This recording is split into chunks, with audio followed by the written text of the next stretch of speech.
한국당이 3당 교섭단체 원내대표가 합의한 국회 정상화 합의안을 거부하면서 국회가 반쪽으로 운영되고 있습니다. 지금 상황이라면 다시 협상 테이블에 앉기는 쉽지 않아 보입니다. 네, 다음 달 개각설이 나오고 있는데 조국 민정수석의 법무장관 입각설이 나옵니다. 이낙연 총리의 거취도 관심사인데요. 관련 내용 포함한 주요 정치 현안들 최민희 전 국회의원, 이상희 세명대 교수와 함께 자세히 살펴보겠습니다. 네, 어서 오세요. 안녕하십니까? 네, 안녕하십니까? 또 개각설이 나왔습니다. 제가 또라는 말을 왜 붙인지 아실 겁니다. 과거에 인사청문회 과정에서 좀 불편한 상황도 있지 않았습니까? 개각은 여러 가지 분위기 세준 차원에서 필요해 보이는데 이번에 청와대 경제 투톱 교체하고요. 또 북한 어선 관련해서 여러 가지 야당 쪽에서 주장하는 안보 라인 교체설과 맞물려 있기 때문에 또 관심사가 아닌가 싶습니다. 무엇보다도 이 조국 민정수석이 법무장관으로 갈 수도 있다 이런 보도가 나오고 있습니다. 심지어 청와대에서는 인사검증 작업까지 들어갔다. 하지만 청와대는 아직 확인할 내용은 없다. 이렇게 이야기했습니다. 어떻게 보십니까? 가능성 있는 얘기입니까? 먼저 그것부터 여쭤보고 싶습니다. 가능성 이전에 조국 수석이 법무부 장관으로서 일을 잘할 거냐? 잘할 거라고 생각합니다. 예. 그래서 윤석열 총장 내정자가 인사청문회를 통과하고 그리고 조국 수석이 법무부 장관이 된다면 이건 대통령께서 강력한 검찰 개혁 의지를 가지고 계시고 그것을 조국 수석이 구현할 수 있는 적임자라고 생각하시는 거고 잘할 수 있으리라고 봅니다. 근데 아직 결과를 모르기 때문에. 근데 그 전에요. 그 개각 요인은 있죠. 왜냐하면 총선이 있고 국회의원 출신의 장관들은 이제 나와서 총선 나가야 되거든요. 본인도 그럴 것이고 아마 민주당 쪽에서도 희망할 수 있습니다. 그런데 저는 솔직히 개각 그러면 인사청문회가 동시에 떠올라서 좀 약간 머리가 아픕니다. 왜냐하면 요즘에 인사청문회는 정책 검증이라기보다는 도덕성 검증을 하다가 거의 판이 깨지는 느낌? 네, 그래서 아마 이 부분은 청와대도 되게 부담스러워하지 않을까 싶습니다. 근데 이낙연 총리께서는 정기국회가 있기 때문에 이 정기국회까지 정부 대표로서 잘 마무리를 하시지 않을까? 그렇게 저는 조심스럽게 추측해 봅니다. 예. 장관으로서 일을 잘할 거냐라고 얘기를 생각을 했을 때 잘할 것 같다라고 말씀하신 거 보면 아무래도 좀 그 가능성을 높게 보신다라고 좀 예측을 좀 해봐야 될 것 같아요. 교수님 좀 어떻게 보십니까? 여권 사정 너무 잘하시니까 당연하지 않겠습니까? 일단 언론 보도를 보면은 거의 기정사실으로 봐야 될 것 같습니다. 언론 보도가 잘하시겠습니다만 저 정도 보도가 나온다 그러면 진행되고 있다 이렇게 봐야 되는 것이고 청와대 반응도 긍정도 부정도 하지 않은 상태 아니겠습니까? 그래서 진행되고 있다 봐야 되겠죠. 이제 과연 이것이 적절하지 않느냐에 대한 문제인데 대통령 인사가 매뉴얼이 없습니다만은 분명한 것은 전문성도 중요하지만 거기에 대한 인사에 대한 목적성이 가장 중요한 것이죠. 뭐 때문에 이 사람을 인사를 하느냐에 대한 목적성입니다. 좀 상상력을 발휘한다면 이렇습니다. 의원님께서 지적하셨다시피 검경 수사권이라든가 사법개혁의 완성을 위해서 조국 수석의 필요함을 인정을 해야 된다. 네. 이건 문재인 대통령이 취임 2주년 회견 때도 간접적으로 시사했는 부분이기 때문에 충분히 이해되죠. 그것이 이야기할 수 있는 표면적 이유다 보는데 상상력을 약간만 발휘한다 보면은 지금 그렇게 된다 그러면 윤석열과 조국의 라인 체제가 되지 않습니까? 네. 그런데 윤석열 체제에 대해서 여권 내부에서도 비판 기류가 좀 있어요. 어떤 비판 기류냐면은 못 믿겠다. 혹시 칼이 우리한테 겨눠질 수도 있다라는 그런 부담감이 있다는 거 아니겠습니까? 그래서 굳이 제가 상상력으로 한다는 게 그러면은 여권 차원에서 본다 그러면은 윤석열 체제를 어느 정도 좀 견제할 수 있는 시스템이 좀 필요할 것 같아요. 그렇다 보면은 조국 수석을 법무부 장관을 하는 것도 일종의 견제와 균형적 차원에서 괜찮지 않겠느냐. 이런 어떤 목적성도 충분히 얘기할 수 있다라는 겁니다. 그러니까 윤석열 조국 체제가 검경 수사권 사법권 계획의 완성을 나타낼 수도 있지만 여권의 입장으로서는 윤석열 체제를 어느 정도 견제할 수 있는 장치로서 조국 수석이 필요하다. 이런 어떤 해석이 좀 될 수가 있는 것이죠. 아직 네. 지금 이야기되고 있는 거기 때문에 확정된 건 그렇죠. 아닙니다만은 저희들이 섣불리 이야기할 수도 없는 상황인데 그럼에도 불구하고 아까 인사청문회 잠깐 언급을 하셨기 때문에 야당이 조국 수석에 대해서 인사 책임 부실 인사 다 네. 거기서 민정수석실에 해왔기 때문에 계속해서 거론하지 않았습니까? 네. 그 외에도 여러 가지 뭐 반감을 많이 갖고 있잖아요. 청문회 만만치 않을 것 같거든요. 이런 물음이죠. 뭐냐 그러면은 굳이 야당의 반발이 불을 보듯 뻔한 상황에서 굳이 이렇게 하느냐 이런 건데 얘기가 조금 다른 쪽으로 흐르는 것 같습니다만 예전에 2008년도에 제가 인사를 좀 담당을 했었습니다. 그때 공식적은 아닌데 토론회를 한 적이 있어요. 어떤 토론을 한 적이 있냐 그러면은 아주 자연스럽게 했는데 임꺽정이가 만약 검찰총장이 된다면 어떤 일이 생길까 이런 걸 토론을 한 적이 네. 있습니다. 그 결과가 이제 아주 극명하게 달라졌죠. 도둑을 어떻게 검찰총장을 시키느냐라는 쪽이 있었고 도둑이니까 검찰총장을 시켜야 된다. 너무 잘하니까. 이런 얘기인데 문제는 이거였습니다. 그 당시 시대적 환경 자체가 왕조 시대였기 때문에 왕의 시대였기 때문에 왕의 근원으로서 그 목적성을 실현할 수 있으나 민주 시대에서는 그런 왕조 시대가 아니고 여기에는 다원적 시대이기 때문에 여론을 중요하게 봐야 된다.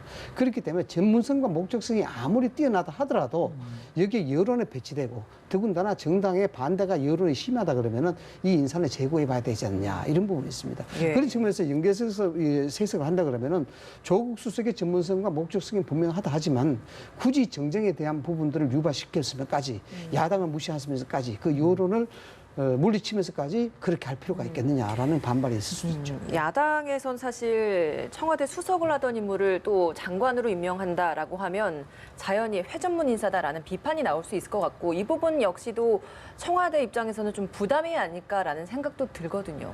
그 회전문 인사의 대표적인 분이 누군지 아세요? 황교안 대표예요. 그리고 조윤선 장관. 예, 그분은 여성부 장관 하다가 뭐 청와대 정무수석 하다가 문화부 장관 하다가 그러니까 이 회전문 인사라는 말로 조국 수석의 인사를 비판하는 것은 네. 별로 설득력이 없습니다. 그리고 저는 야당이 조국 수석을 비판하는 논리가 뭔지를 지금 정확하게 이해하기가 힘들어요. 그냥 반대할 것 같아요.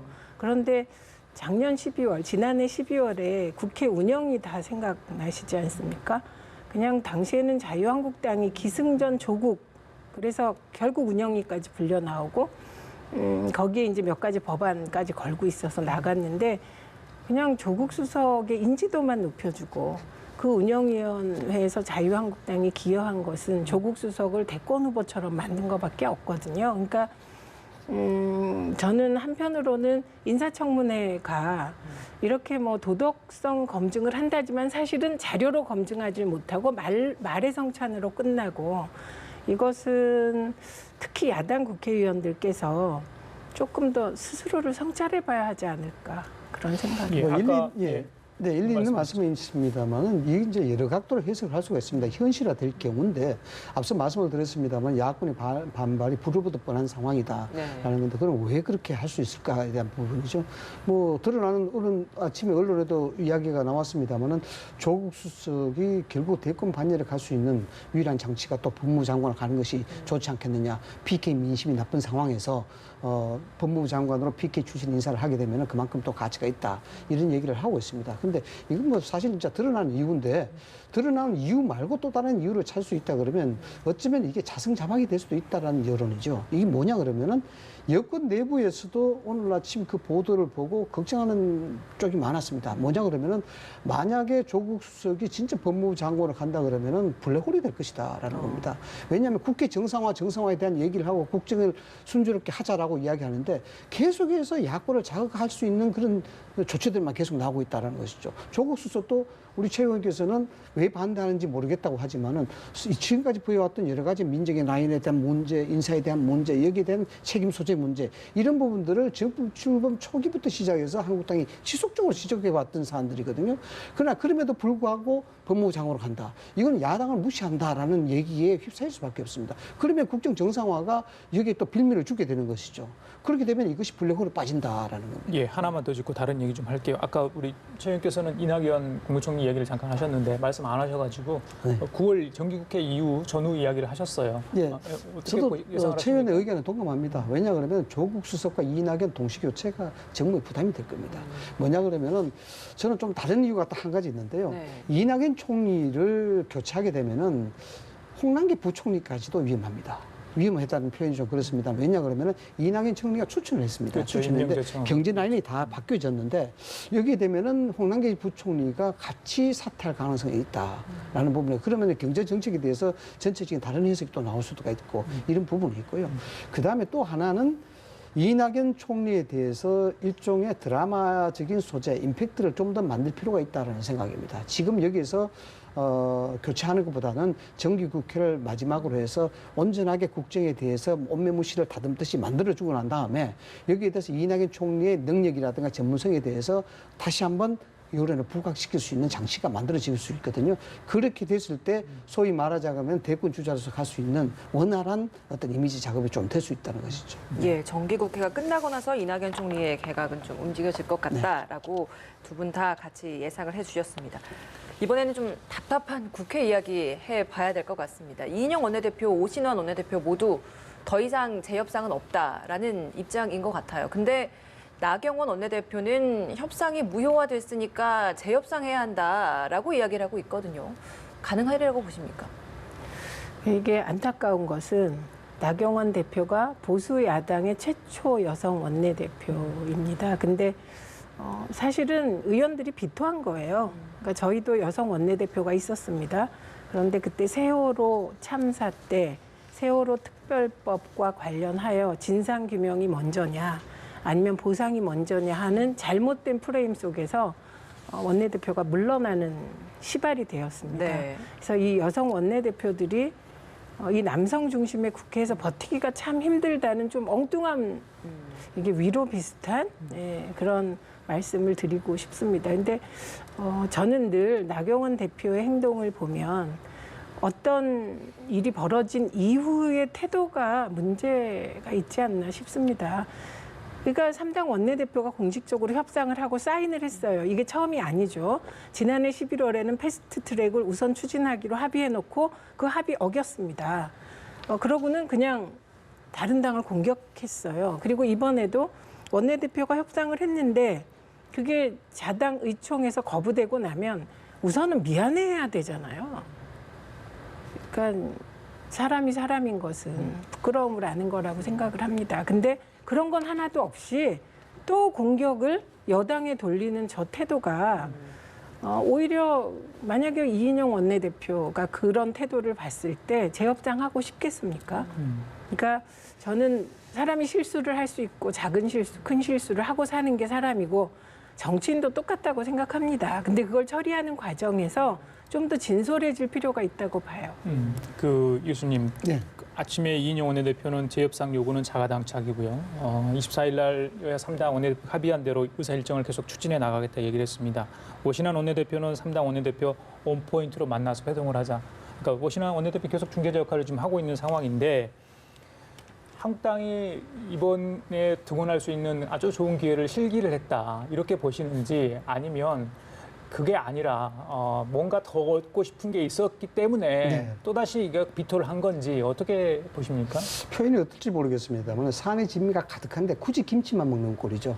뭐냐 그러면 만약 협상안을 그렇죠. 받아들였다면. 예, 받아들였다면 예. 산의 진미를 차려놓은 상을 받을 수 있지 않습니까? 뭐 얼마나 많은 공격 포인트가 많습니까? 북한 목숨 문제부터 시작해서 뭐 등등의 전국 현안이 많은데 뭐 경제 성장에 대한 부분도 마찬가지고 그래서 산의 진미를 굳이 물리치고 김치만 찾았다라는 건데 물론 김치가 필요한 그런 요소긴 합니다만 이게 이제 소탄 대실이 갈 가능성이 있어도 좀 크다 봅니다. 그런데 저는 좀 다른 시각에서 볼 필요가 있다고 생각이 드는데 나경원 원내대표에 대해서 이야기를 했습니다만은 물론 나경원 원내대표가 조금 뭔가 좀 문제가 있다는 그런 뉘앙스를 준 건 사실입니다. 그러나 원내대표가 굳이 이런 부분에 대해서 본인이 승리를 다하지 않았을까라는 그런 의심은 좀 적절하지 않다라는 생각입니다. 왜냐하면 지금 원내대표 입장으로서 본인은 정치적으로 성장할 수 있는 아주 중요한 시기거든요. 그렇기 때문에 본인으로서는 최선을 다했다 이렇게 이제 합리적으로 믿을 수가 있고요. 그런데 뭐가 이상하냐 그러면은 과연 원내대표 간이 협상한 이 안 자체를 당 대표가 몰랐을까?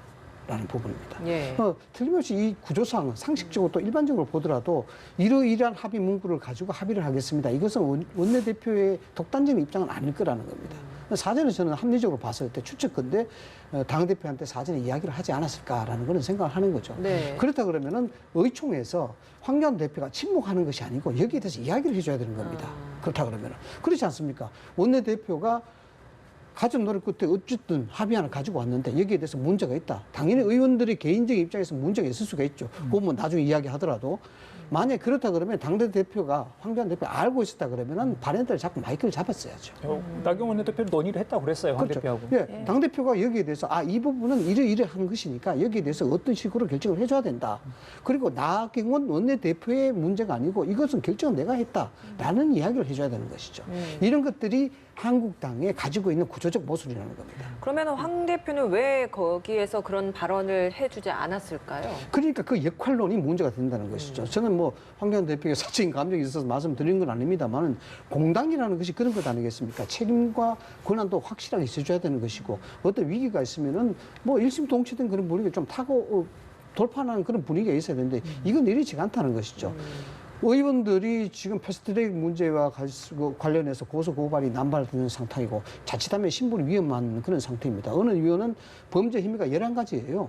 뭐 여기 뭐 강금, 폭행, 뭐 공무 집행 방해부터 시작해서 이런 개인적인 입장들이 위험해지는 상황에서 반대할 것은 자명한 이유입니다. 그렇지 않겠습니까? 이 관계가 있는데. 그다음 두 번째, 패스트트랙이 지금 대한애국당, 즉 우리공화당이 저렇게 어쨌든 정치적 행보를 하고 있고 더군다나 여기에 대해서 박근혜 전 대통령의 옥중 메시지가 나온다 안 나온다 이런 얘기를 하는데 이게 연동형 비례대표제가 그대로 통과되게 되면은 한국당이 상당히 힘들어집니다. 그래서 정치적 이유도 있는 거예요.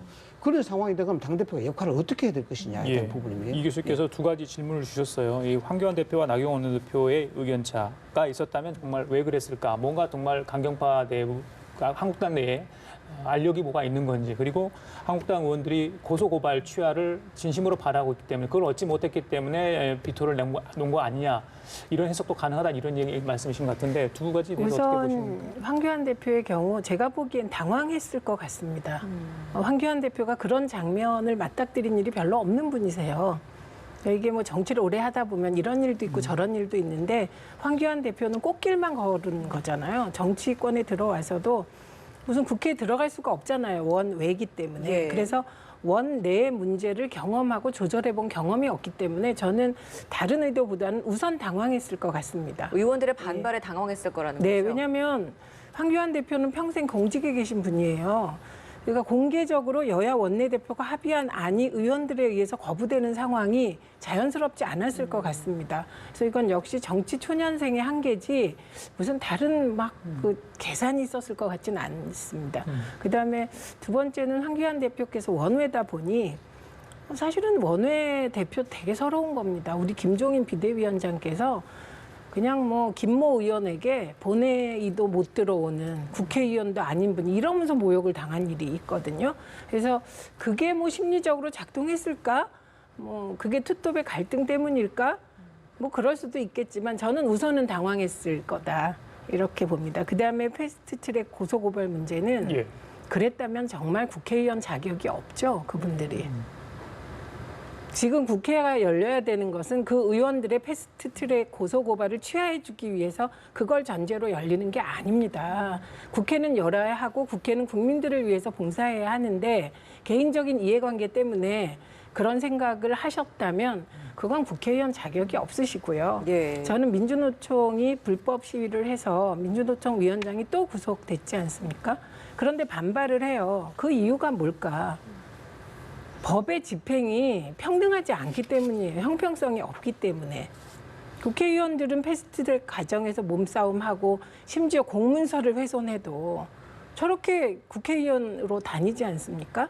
그래서 저는 그렇게 생각이 안 됩니다. 자유한국당 의원들이 설마 개인적인 이해관계 때문에 예. 국회를 계속 저렇게 보이콧할까?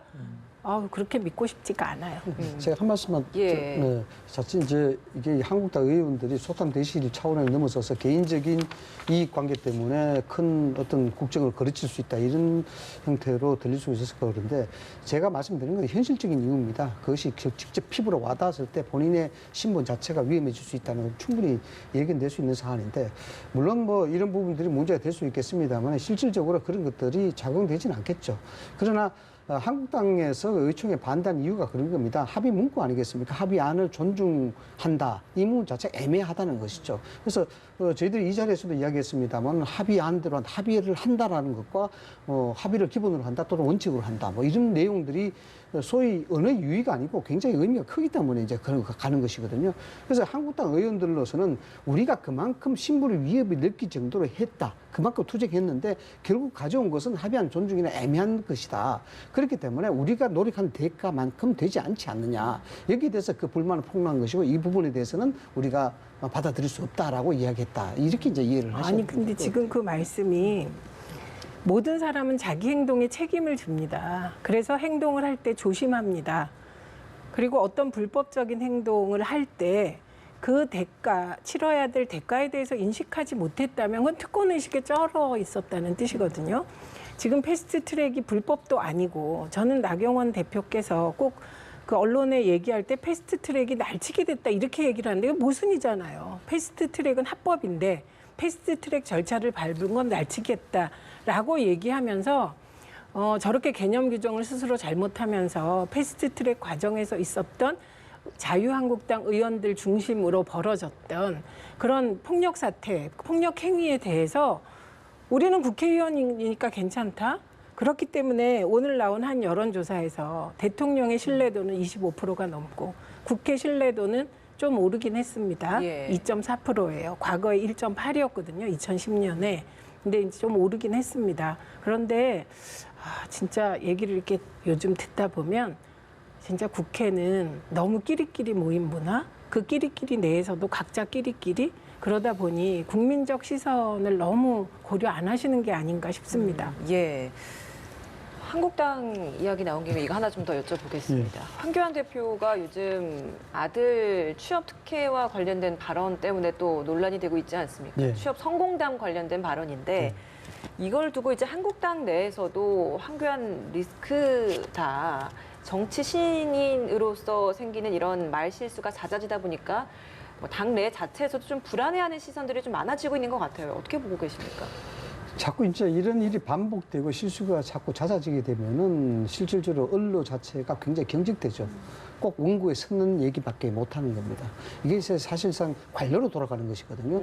레토릭을 가만히 보면 황교안 대표 왜 저렇게 실수할까 보면은 네. 실질적으로 뭐 관료 출신이기 때문에 그 한계점이 드러난다고 봅니다. 뭐냐 그러면은 우리가 상식적으로 알다시피 관료들은 주어진 원고대로 소화를 할 뿐이지 그 외에 임기응변이라는 게 사실상 잘 없습니다. 왜냐하면 그 벗어나면 안 되는 거니까. 국정을 하다 보면 그 벗어나면 자체 불필요한 오해가 국정을 혼란하게 할 수 있기 때문에 최대한 말을 삼가죠. 안 하죠. 예. 이런 것들이 이제 이어져 왔는데 정치는 그렇게 안 되는 거 있지 않습니까? 거의 30cm 근거리에서 이야기를 해야 되는 것이고 또 그 자리에서 적극적으로 이야기가 또 돼야 되는 것이고 또 감성을 건드려야 되는 부분이고 이게 정치가 아무나 할 수 있지만 아무나 못하는 게 바로 그런 이유입니다. 그런 측면에서 언어라는 것은 특히 이 황교안 대표의 언어라는 것은 허점을 드러낼 수밖에 없겠죠. 그래서 이것은 뭐 어떤 뭐 고의성으로 뭐 어떻게 했다보다도 정말 관료로서의 계속 그 갈 길을 걸어왔기 때문에 정치에 적응하지 못하는 그런 부분이 있고 다만 이제 아쉽다 그러면은 측근들이 이 레토릭에 대해서 정전을 해줘야 되는 부분입니다. 어떤 우리가 일정을 기획하다 보면은 어떤 현상이 있냐면 이 자리가 어떤 자리고 여기에 모이는 사람이 어떤 사람이고 지금 정치적 환경과 경제적 환경 이런 것이니까 레토릭에서 원고를 일일이 다 써주지는 않습니다. 그러나 주요 포인트를 잡아줍니다. 요 말은 삼가하세요. 요 말은 하세요. 이런 식으로 포인트를 잡아주거든요. 네. 그 나머지는 사는 그 당사자가 붙이는 겁니다. 근데 이 부분에 대해서 익숙지 못했거나 아니면 측근들이 그 일정 계획을 할 때 메시지를 만들 때 그걸 간과했거나 이런 차이겠죠. 그 최근에 법률 지원단도 굉장히 많이 늘리고 있고요. 그렇죠. 청년 부대변인도 이렇게 늘리고 있잖아요. 주변에 방금 말씀하셨지만 이미지 메이킹 해줄 수 있는 참모들이 있을 것 같아요. 메시지 전달도 마찬가지고요. 그런데 왜 이렇게 자꾸 실수를 하는 건지 그걸 좀 납득하기 힘든데 최님께서 어떻게 보세요? 우선 자유한국당이 리스크라고 인식했다는 건 긍정적인 신호죠. 이런데도 뭐가 문제야? 이런 그게 더 문제 같아요. 그런데 문제는 이게 말씀하셨듯이 정치 신인이라서 실수한 차원의 문제일까를 들여다보면 그렇지 않다는 게 문제 같습니다. 우선 지난 5달 동안 황교안 대표가 보여주신 모습에서 그러니까 많은 분들이 느끼는 것은 공안 검사시구나. 그래서 색깔론 정치를 하는구나 이거랑 그다음에 기독교 원리주의자시구나. 정말 독실하시다. 그래서 타 종교를 배척하지 않을까? 이 두 가지입니다. 다른 걸 보여준 게 없어요. 그런데 최근에 하신 말씀은 저는 기억나는 게 3가지인데 첫째가 외국인 노동자 관련 임금 차별 발언입니다. 이거는 국격이 떨어지는 발언인데 그래서 인종차별주의자라는 논란이 일었어요. 그다음에 성소수자에 대한 차별적 발언이 또 있었습니다. 성소수자를 동의하지 않습니다. 저는 그게 동의 문제가 아니라는 걸 알 뿐이거든요. 예, 그런데 그럼 성소수자가 차별받아도 괜찮다 이렇게 생각하는 건 전 반대하거든요. 그래서 또 차별주의가 되셨고 이번 그 숙명여대생 대상 강연은 더 문제죠. 저는 학력차별주의자시구나 이렇게 느꼈어요. 그냥 느낌으로. 예, 그런데 이게 과연 주변에 메시지 관리를 해서 될까? 이건 그냥 그분의 콘텐츠예요. 그러니까 한 지도자가 국민에게 선택받는 건 시대 정신이 그 사람을 요구하는 거지 고쳐지지 않습니다. 그래서 저는 기독교 원리주의가 각광받을까? 공안이 각광받을까? 엘리트주의자, 차별주의자가 이 다음 대선의 시대 정신이 될까? 오히려 이걸 물어보는 게 빠르지 않을까 싶습니다. 예, 알겠습니다. 마지막으로 하나만 더 여쭤볼게요. 어제 서울시가 광화문 광장 우리 공화당, 옛날 대한애국당이었습니다. 당명을 교체를 했죠. 천막을 제거하는 행정 대집행을 실시를 했습니다. 2시간 동안 철거를 했는데 부상자가 속출했다 이런 소식도 있었죠. 철거한 지 5시간 만에 다시 새 동을 세웠고 또 6개 동을 세우고 밤사이 10개 동으로 늘어났어요. 예. 서울시는 다시 조처를 하겠다. 박원순 시장은 형사적으로 책임을 묻겠다 이런 이야기까지 했습니다. 자, 광화문 광장이 갖는 상징적 의미가 분명히 있어 보이고 또 대한애국당, 우리 공화당이라는 어떤 정치 집단이 과연 저 행동을 계속하는 게 맞느냐에 대한 적절성 논란도 있고요. 여러 가지 해석이 가능한데 네. 우리 이 교수께서는 어떻게 보십니까? 저 광화문 광장 입항할 때 제가 참여를 했었습니다. 참여했었는데 이제 광장이 저렇게 변할 줄 몰랐는데요. 예. 어쨌든 뭐 광장에 대한 의미는 데모크라시적 의미에서 뭐 긍정적으로 평가를 해야 되겠죠. 두 가지 점에서 말씀을 드릴 수가 있는데 지금 우리 공화당이 하는 것은 결국 박원순 시장을 굉장히 좋게 만들어줄 것이다. 라는 부분입니다. 그건 뭐냐 그러면은 서울시장이 국정에 비해서 잘 도드라지지 않고 있고 박원순 시장이 민주당 전통 지지자들로부터 좀 외면당하고 있고 여러 가지 지지도도 잘 안 오르고 있는 입장에서 우리 공화당에 대한 저렇게 합법적이고 불법적인 부분에 대해서 행동을 아주 뭐 단호하게 하고 있지 않습니까? 이런 부분들이 궁극적으로 박원순 시장에 상당히 도움이 될 것이다. 라는 부분. 네. 그런 측면에서 우리 공화당은 그것까지 계산하고 있을까라는 그런 생각을 해야 되고요. 그다음 두 번째는 세월호의 적법성, 세월호 천막의 적법성 이런 부분인데 그렇습니다. 형평성에 대한 논란은 언제든지 있을 수가 있죠. 이제 그런 정치적 잣대를 가지고 본다 그러면은 세월호 사건에 있어서는 전 국민이 정서적으로 공감하는 사건이었어요. 그러니까 여기에 대해서 법을 갖다 댄다, 법을 잣대로 갖다 댄다는 것은 조금 지나치다는 면이 나올 수가 있습니다. 그래서 이제 그런 것들은 지도자들이 봤을 때 초법적 쓸 수 있는 부분이 저는 있다고 봅니다. 그래서 그걸 가지고 형평성과 균형성을 이야기하는 것은 잘못이다라는 부분이고 저는 우생마사가 될 것이다라고 생각을 합니다. 뭐냐면은 흐르는 물에 거슬러 올라가는 말은 죽고 흐르는 물에 순응하는 소는 산다라는 건데 지금 우리 공화당이 가지고 있는 정치적인 철학과 가치를 가지고 실현시키기 위해서 저렇게 한다고 본다고 볼 수는 있습니다만 저것이 궁극적으로 어쨌든 간에 저게 굉장히 법의 잣대에 대해서 항거하는 모습으로 자꾸 보이거든요. 그걸 보아서는 자꾸 극우적 이미지를 갈 수밖에 없는 그런 상황이 됩니다. 예, 최윤. 저는 뭐 보탤 말씀이 없습니다. 생각이 비슷한데 이런 게 있습니다. 그 광장은 진보의 광장도 아니고 보수의 광장도 아니고 시민의 광장이죠. 그러니까 세월호에 대해서 뭐 언급을 하고 싶지 않습니다. 그 말하면 가슴 아프시죠. 그 말 할 때. 그런데 우리가 예전에 반독재 민주화 투쟁할 때 학내 시위를 하고 할 때 불법이라는 인식이 있었습니다. 근데도 시위를 해요. 이유는 그 불법 행위에 대한 책임을 지겠다는 것이었거든요. 그게 시민적 의식인데 대한애국당도 똑같다고 생각해요. 천막 칠 수 있습니다. 박원순 시장은 그러니까 적법하게 공권력을 써서 그 천막을 철거해서 시민들에게 돌려줄 의무가 있습니다. 그걸 가지고 이제 뭐 야당 탄압 이런 논리를 만들어내겠지만 국민들이 별로 동의하실 것 같지 않습니다. 알겠습니다. 시민의 광장이다. 이 한마디가 뭐 정리되는 것 같아요. 예, 지금까지 최민희 전 국회의원 3명대 이상의 교수였습니다. 말씀 감사합니다. 고맙습니다. 네.